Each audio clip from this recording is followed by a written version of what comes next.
C'est donc une mission de solidarité et d'écoute pour le Mali, mais au-delà du Mali, c'est une mission de solidarité pour l'ensemble de notre région, la région du Sahel, confrontée aux défis de la lutte contre le terrorisme, les impacts du changement climatique, la situation humanitaire qui se dégrade, en un mot également les problématiques de développement qui se portent avec acuité, non pas seulement au Mali, mais dans l'ensemble de la région.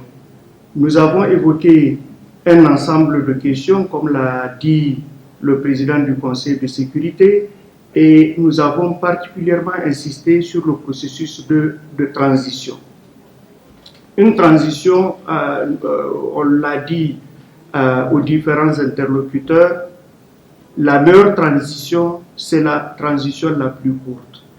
Donc, si nous accédons aux préoccupations des autorités maliennes et du peuple malien, très certainement à des besoins, à des impératifs de réforme, ces impératifs de réforme devraient aller avec la détermination d'un calendrier qui soit prévisible conformément aux décisions qui ont été prises par la CEDEAO pour que très rapidement le peuple malien choisisse démocratiquement et librement ses dirigeants.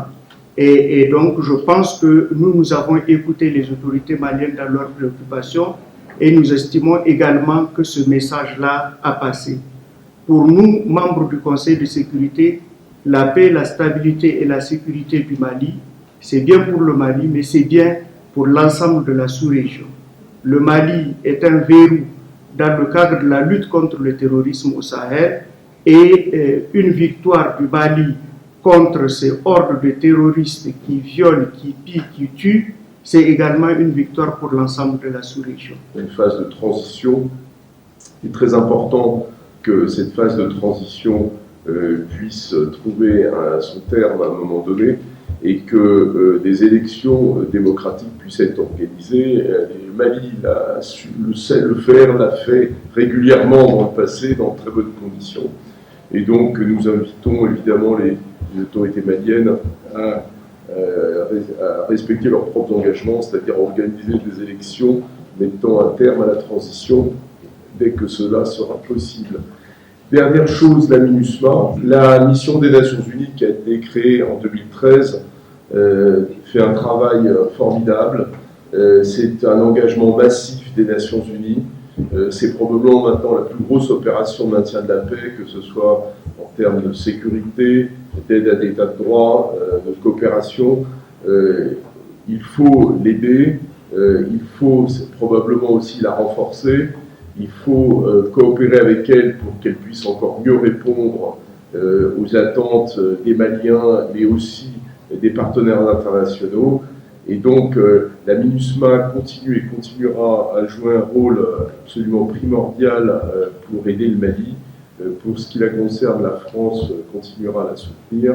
Et pour ce qui la concerne, la France continuera aussi à aider le Mali. Nous avons expliqué à la délégation onusienne que les changements en République du Mali ne résultent pas d'une volonté de l'armée de prendre le pouvoir. Ce changement résulte de la volonté du peuple qui s'est soulevé des mois durant en laissant sur le terrain des morts et des blessés. C'est cette lutte-là qui a abouti au changement de régime. L'aile patriotique de l'armée a parachevé cette lutte et aujourd'hui la légitimité du gouvernement de transition réside essentiellement dans la mise en œuvre des revendications que le peuple portait pendant l'insurrection. Ces revendications, c'est quoi? C'est la lutte contre l'impunité et la corruption qui sont à la base de l'effritement, de la déliquescence et de la faillite de l'État malien. Deuxième revendication, on a rappelé que le soulèvement est parti de la manipulation des résultats des élections législatives. Et donc le peuple dit qu'il ne veut plus d'élections truquées.